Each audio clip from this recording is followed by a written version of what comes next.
afternoon, namaste. I'm really grateful to get to welcome you here today. We are completely virtual today, so enjoy the space with us today as we start the new year, I believe, in a really positive and intentional way. If you're new, we're so glad that you're here with us, and if you've never been here before, welcome back. Namaste is a radically welcoming community, and we believe that all paths lead to an awakening. And we are here collectively revealing that love is the nature of who we are. So let's get started with who we are. Say this with me wherever you're at. I honor the place in you in which the entire universe dwells. I honor the place in you which is love, truth, light, and peace. When you are in that place in you, and I am in that place in me, we recognize that we are one. One of the things we do here at Namaste is this is our mission statement. I learn practical science of mind tools and practice in a loving, connective, and vibrant community to reveal my power and change my life. And how do we do this? Well, there are four ways in which we do this. We awaken to a new truth in our lives. We realize how that truth has played out in our lives, and we take our new knowledge and transform our lives. And then we repeat this process over and over in our lives in new and beautiful ways. Our first Sunday we're going to be doing in 2022 is Ritual Sunday. Like today, we're going to go ahead and introduce a ritual, which is a spiritual practice, and in an effort to deepen our understanding and to deepen the revelation of the truth of who we are. Our second Sunday is Gratitude Sunday, and we're going to be having a congregate come up and talk with us about how this beautiful practice of science of mind, this philosophy, works in their lives. So you get a chance to see how that works within for other people.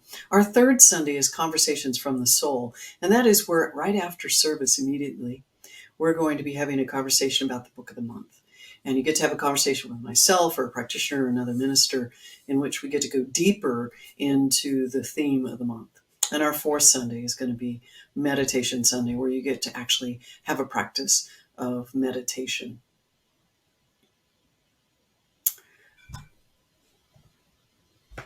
Safe Place.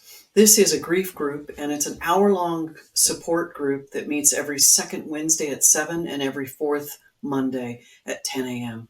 We created this group, and this was created by James Wong and Candace Stein, to bring a safe space to connect in this place of grief, whether it be life changes, a loss, whatever it might be. We want to make sure that we bring the right space and comfort to our community. So in order to receive the Zoom link, just go into our website and you'll find it in the calendar, and just click on it and you'll be taken to a place where you can register and receive that Zoom link. So don't forget to be part of this amazing safe space.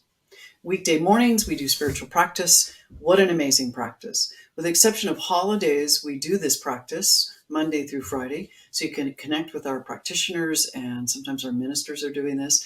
And it's every morning at 7 a.m. Pacific time.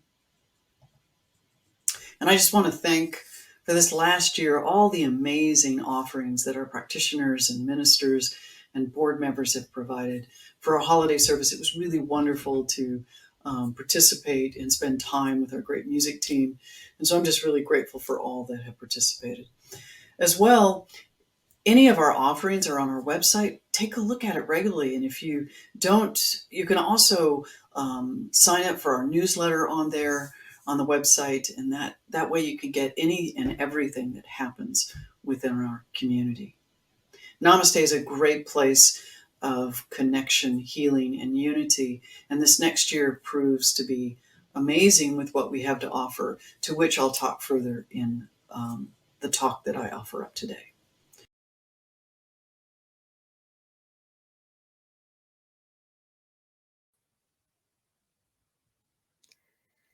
Good afternoon, Namaste. I am so happy to be with you on this first Sunday in January. Our month's theme is living everyday wonder. As I pondered this idea, my mind became flooded with all sorts of stories about how life is getting in the way of my living in the wonder of every day. This happened and that happened, and all of that is true. And does that really keep me from living in the wonder of the day? Or is that part of the wonder? So the book of the month is all the ways. The book of the month is all the ways life has unfolded. No, that's not right.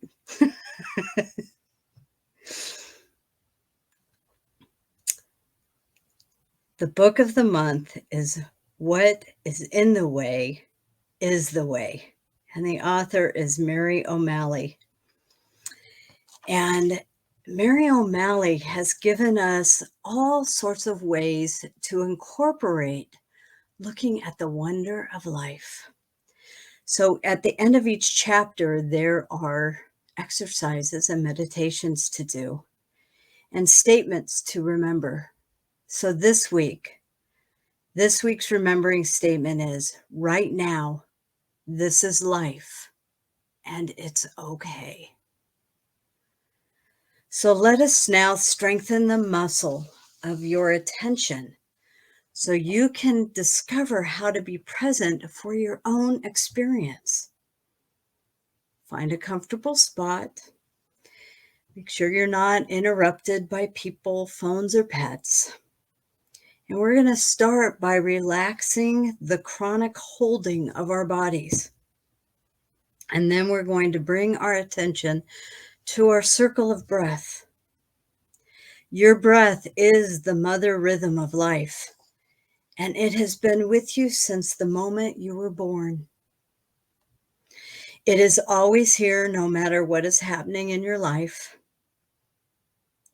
So now begin by closing your eyes. Take a moment to recognize all the millions of moments in your life that have brought you to this unique moment. You are not watching television. You're not taking a shower or eating your breakfast. You are sitting with your eyes closed, with the intention to be curious about what you are experiencing right now. Notice what you can notice about this moment in your life.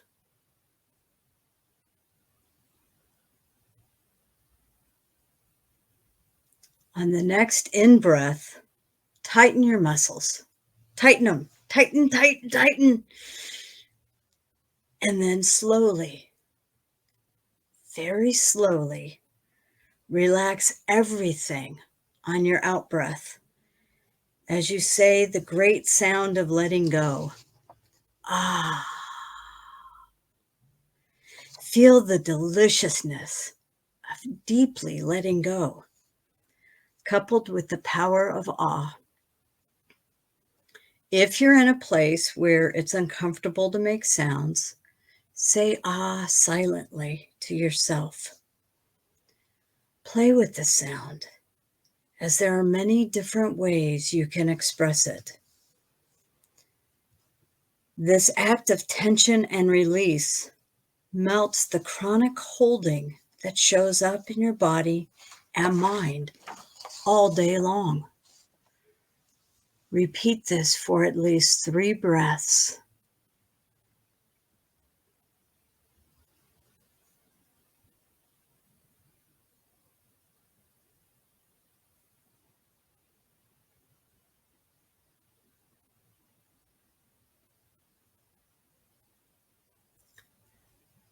Now, allow your breath to be as it wants to be. And be curious about how different an in-breath is from an out-breath. An in-breath lifts and opens you up from the inside.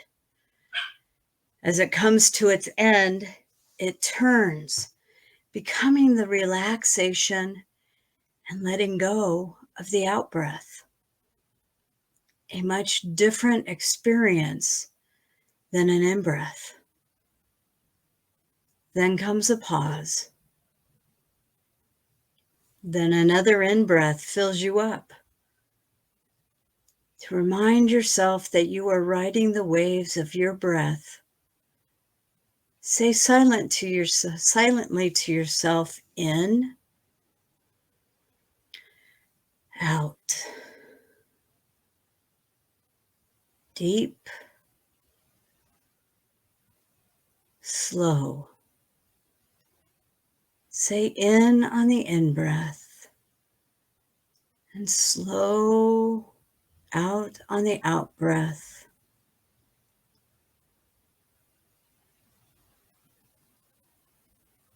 As you are learning to add these in and out, slow and deep, you are learning to add these words to your breath. It could be helpful to write them down on a card, keep beside you. If you're reading the book, there'll be additional words added in that will be used for further remembering sessions. But as you do this in and out, deep and slow, there is no need to judge at any time if you drift off into a story or a wander. You have been paying attention to your thoughts for most of your life. Simply bring your attention back to being curious about the circle of your breath and these calming, focusing words. Stay with this as long as it is of interest to you.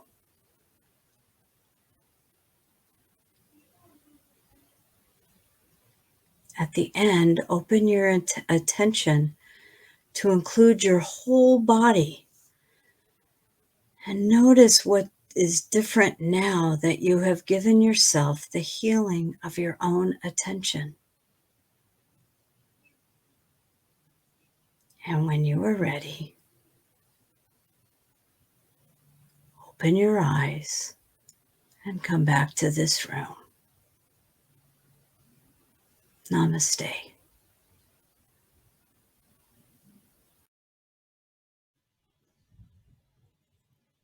Namaste. I'm very, just incredibly hopeful in this new year as we move into a space in which we're really going to step into being very intentional in our spiritual practice. My talk today is opening the door to wonder. And the theme this month, which is living in wonder, is really based on Mary O'Malley's book, What's in the Way is the Way. And to really imagine that you can live in wonder in a time, here we are virtual and we're in the midst of a pandemic, it's 22, 23 months later. And I think for some, it might be hard to imagine that wonder could be part of this experience, but I really do believe it is. And I know that just based on my own experiences in my life, which is what I come here to do. As a minister, and before that as a practitioner, every story in every session that I ever had with folks was the story always came down to not being enough. And I can completely resonate with how that feels and how that can be the most common belief that we have as humans. As a child, I learned that what I felt, my feelings, weren't enough in the bigger story playing out around me in my life. And I took that belief on. I took a belief on that others' needs were the greater enoughness of who my story. So it left out me. And oftentimes in the story that we have, that we carry with us from childhood, especially if there's childhood trauma, that we aren't part of that story. What we needed, we needed as children, and what we needed as far as instruction and or care and love, that wasn't necessarily part of our story. So sometimes we learned about love and being enough in a place or a setting to which that wasn't present. So for me, as I walk through the journey of being a child into being adult, I had to relearn about who I am so that I could reveal that who I am is beautiful, and that no matter where I was on the journey, that where I was, including today, where I am, is enough. See, we all have this storyteller in our head, and it talks all day long, and it doesn't recognize that we are okay. It only looks for things that are wrong. And so what happens along the way, I think especially in spiritual development and our own, we make ourselves a project that we must fix us. Right then and there, we have a belief that where we're at and who we are isn't enough. Right there. And so we generally become and get stuck in a fix-it mode of living. Mary O'Malley said, "Can I meet myself exactly as I am, opening into the place beyond judging, fixing, getting rid of, and trying to understand?" She said, can we learn the art of being present in our own experience, no matter what it is, and the art of meeting myself, even the so-called unacceptable and unmeetable parts of ourselves, which is the place that we have to meet ourselves. The only place that knows that we are enough and that we are okay is the heart. And becoming okay with who we are is the greatest thing we can do for ourselves. Mary O'Malley said, in What's in the Way is the Way, she said, "Something very extraordinary is happening here. And there are no ordinary moments in our lives. And as long as we reduce ourselves down to that which we must fix, it's counterintuitive to the truth of who we are. Our stories are like clouds in a meadow, and the meadow is the present moment. So as I was mentioning before, that storytelling in our lives is creating clouds, which are those stories, which are in the way of us actually seeing the truth that we're okay. You see, no matter what the mind says, everything is and always will be okay. I know as a child, I remember sitting on a sidewalk outside our home, and the scene inside my home was always very traumatic and was always very dramatic. My parents fought a lot, and my mother's mental health was sort of the center story of everything. And as we lived in that center story, that center piece, we were never really allowed to live out our own story. But I remember this about my own childhood, that my imagination would run and I would think, could I one day live a life that I was content with, that I was peaceful in, and that I felt okay in? There was something in me that knew that that was true, because I always had hope. I always had hope. And throughout my life, whenever there were moments when I felt that there was no hope, I think for me, I had to step back and look at where hope could be found in my life. There was something in me that knew that I could do this. But that thing that knew within me that I could do this was that I wasn't alone. And I think that was an important part, that I knew there was something greater playing out in my life. And Ernest Holmes said, "That which today seems to us to be supernatural, after it is understood, is to be found spontaneously natural." He said that in the Science of Mind book, page 75. Look that up when you have a chance. You see, the thing that was in my way, so as Mary O'Malley is what's in the way is the way in which I continued to seek hope was here, to where I had to find a solution within my mind, which was constantly rerunning stories, constantly trying to fix something. And sometimes things can't be fixed in the moment. And a lot of times there's nothing to be fixed in the moment. It's just the story. But what I had to learn was to feel with my heart, because it is through our heart that is the way through, not through the head. It is not the constant regurgitation of the story. It is not as if we're trying to solve a problem, because as soon as we've called it a problem, we're going to live from the problem. Learning to feel with our heart is the way through. You see, life is the place we can trust. It's not always what we like, but it's always trustable. What's in the way is our way of doing things.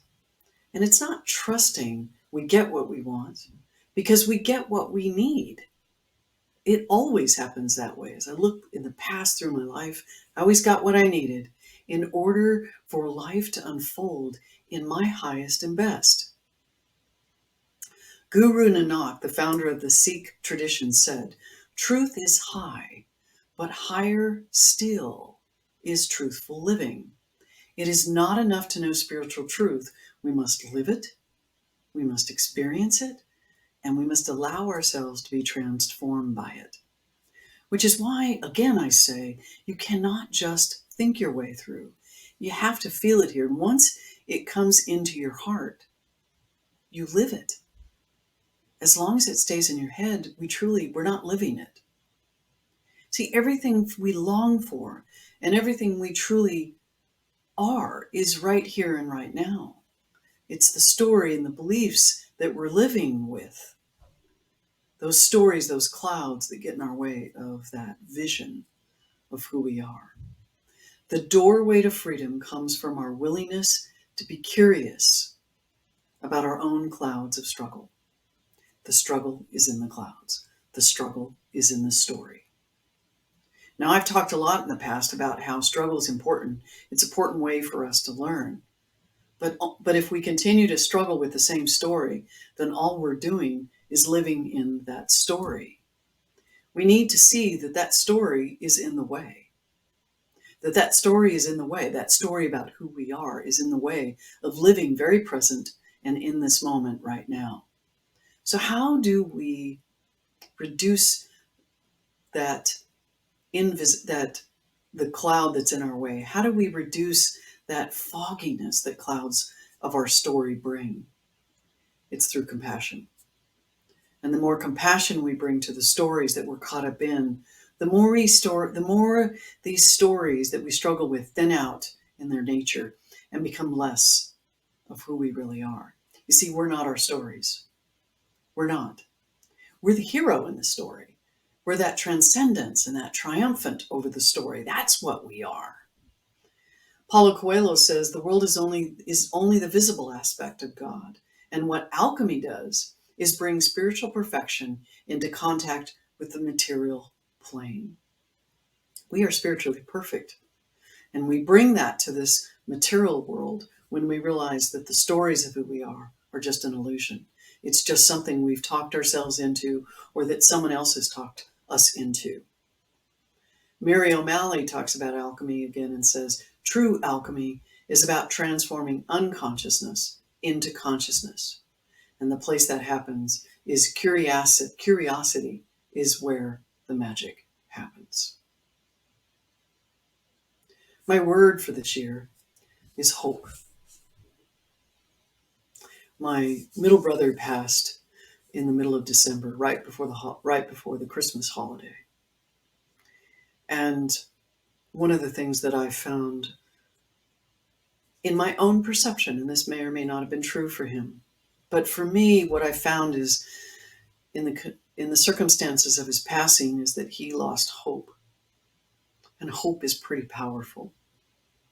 And as long as there is hope, then there is a possibility and the potential for me to let go of something And I believe that hope is that amazing space in which we can reveal that we are enough, not become what we want to be, but reveal that we already are that. In 2022, we are launching our new education program, to which we're calling it our Wisdom Program. We are going to focus on the how of our lives, more of the how of our lives. Because in that how of our lives, we can actually live that heart-based life and reveal the truth of who we are, and thereby live the truth of who we are, not the story that we continue to play out. And this new wisdom school includes disciplines that support and aid all those that are in these classes into a deeper study, a regular spiritual practice, and offer an inclusive, wisdom-based approach to spiritual living. Throughout this year, we're going to launch shorter, bite-sized opportunities for students to step in and out of offerings. And all of our offerings will be based around 4-week classes. In the past, we used to offer 8 weeks and 10 weeks, but we think giving time for things to settle in these 4-week offerings, you're going to get the depth that we believe that we can offer from your ministers and practitioners. Each class will explore disciplines that build and add upon each other to provide an integrated experiential practice. There will be contemplative exploration and lectures. We're going to be using books from current day teachers that offer us up both a place of individual practice, collective exploration, all contributing to a more global perspective so that we can be the change that we wish to see and that we can open up to a world that works for everyone. Now, as we launch this education, I will say this: as with any life-changing practice, intention, time, and commitment make the difference. Our first class will be January 24th. It'll be a 4-week class on meditation, getting my practice started.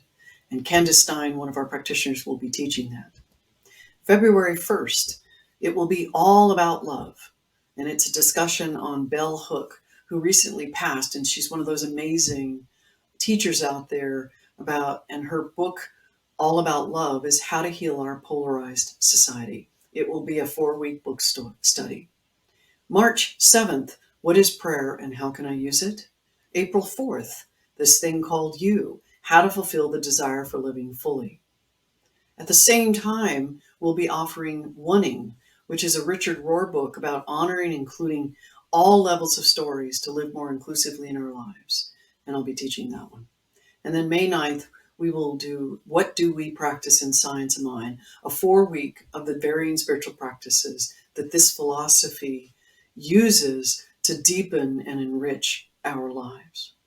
I invite you to look for more information on Sundays and in the coming newsletters that we roll out. It's January 2nd. What do you want to create? What do you want to live more as? What do you want to bring more into your life? Those are good questions, and those questions all start with revealing that right now, where we're at, we are enough and we are okay. So I'm excited for the new year. I have great hope that no matter what happens, that we will prepare our community to live lives.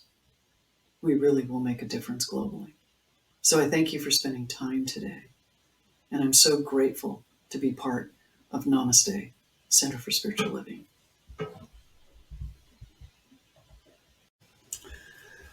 This is our time of conscious giving as we go into January 2nd.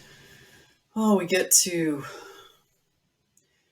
be grateful because, and even in the midst of all the challenge that appears to be going on around us, there's so much to be grateful for. As Namaste, we give to this community because this community gives so much back. We have such amazing practitioners, ministers, and board of trustees that serve to offer up even this virtual service that you are viewing and participating in some way, shape, or form. We do this because we believe. We believe in what Science of Mind offers up as a philosophy for spiritual development. And so, whatever it is, the gift that you have, and just know that we there are many options for which you can give. Give Plus, PayPal, and Venmo. So make whatever pledge it is you made, or if this message served you today, we just ask that you give from that place in your heart, knowing that that gift that we give, it's the place that we give from. Again, it's the heart in which we give from that allows this gift to be so magnified and abundant in the lives of so many that are served by this message in this community that is Namaste. So, holding that gift in your heart, I just ask you to say our affirmation of giving this Sunday. The abundance of all good surrounds me and operates through me. I accept in faith God's plenty as mine and of Namaste. I accept it with gratitude and joy and use it with wisdom as the inlet and outlet to all that God is. I affirm this is true, and so it is. So I'd like to offer up our benediction for today. I know the next couple weeks we're going to be letting you know through newsletter and messages about our next service on January 9th. And so we'll keep you posted if we're going to be virtual or in person. I'm really grateful to get to spend time today with you. I'm really grateful Nikki provided that beautiful meditation that comes out of the book, What is in the Way is Our Way, and by Mary O'Malley. So thank you, Nikki, for doing that. We'll see our music team next Sunday, whether we're virtual or in person. So again, I'm so grateful. So let us offer up this prayer for this time. I know that there is only one power and presence. We call it God. It is abundance, and it is love, and it is joy. It is wisdom. It is that divine intelligence that is God that operates in, through, and as all things. I am one with it, and I know that each person of this community that hears this message, and even beyond that, I know that all are one with it. So I just bless this time that we've had together, knowing that all that has been shared, all that has been experienced, is all unfolding as the divine right good that everything is. I know this journey is life, and that as life unfolds, I anchor in that knowing that each person on this journey, each human that is on this journey, that all is well and all is okay. And that we come forward through this practice that is Science of Mind, opening up and anchoring in this enoughness that we are, that we do not have to be any more than we already are. And as we hold that and step into that commitment into our spiritual journey, our life truly unfolds with a greater good because we see it, we know it, and we come into that great knowing that it's all done well. It's all done in that divine good. So I'm just grateful to be here together with all that are seeing this message, and just blessed this week as we go forward. And in that beautiful space of gratitude, knowing that the word of God is already as done as is spoken, I just express my gratitude. I release this and call it good and very good. And so it is. Thank you, Namaste. Have a really good week, a safe week, and we'll see you next time.